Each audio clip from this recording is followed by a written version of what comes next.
Hello guys. Welcome to our new blog. आज हम को जाउचे आज हमें टिफिन करया पे और भल जगह न पता देखियो। हां हाँ, चललो हमें ताले एठी हमर टिफिन दुकान एठो चकुली बहुत भल लागे मते भी काल को तो आमे भी चललो सेठ को। अनफॉर्चुनेटली हमर चकुली सरी जाईची आठ बड़ दुख आ कोन हबो ए काल पूरा टेंशन रे जाउ छन देखो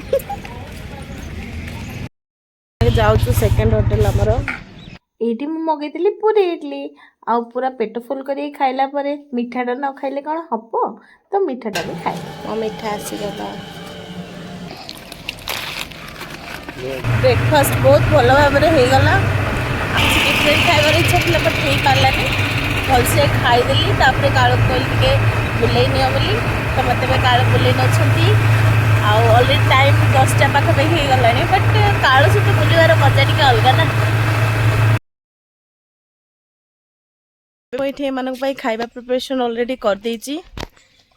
एमान तो खाली भात खाऊना भात को चिकेन खाली सदाबले खाऊंट आ तो मु खाଇବା आंदी बोली मैंने केमती जगी रुहतु देखा खाଇବା भात को चिकेन आने टम सब भोकी लाइक अच्छा आउ जड़े मिसिंग अच्छी तो एम को जल्दी जल्दी से खाଇବା देदी यही समस्त खाଇବା देदेली एवं सब खुशी रे खाऊंट। ये आम ब्राउनी रखिदे से कौन सी गायब हो जाए तो मैंने खाई सारतु से पर आसले मुझे देदेवी। IT mister husband lunch break रे घर को पलि आसिले।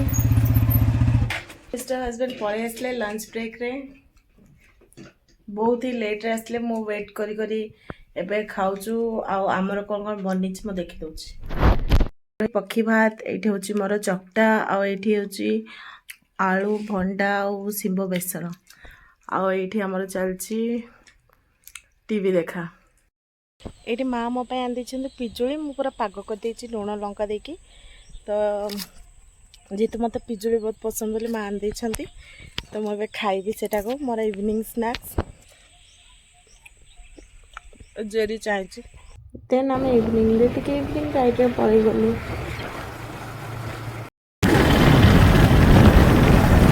मिस्टर हजबैंड मो माइंड फ्रेश करने सदाबले बाटे दे दिखाँ चलने तो मुझे मोर मजार चलाऊँगी आ देखुना मुझे चलाऊँगी।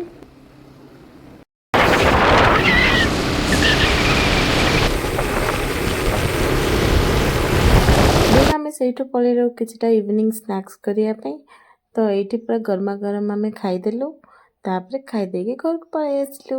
आज वीडियो आमर किसी एमती थिला वीडियो केमती लगे कमेंट रे कहिबे वीडियो भल लगे लाइक शेयर एंड सब्सक्राइब कर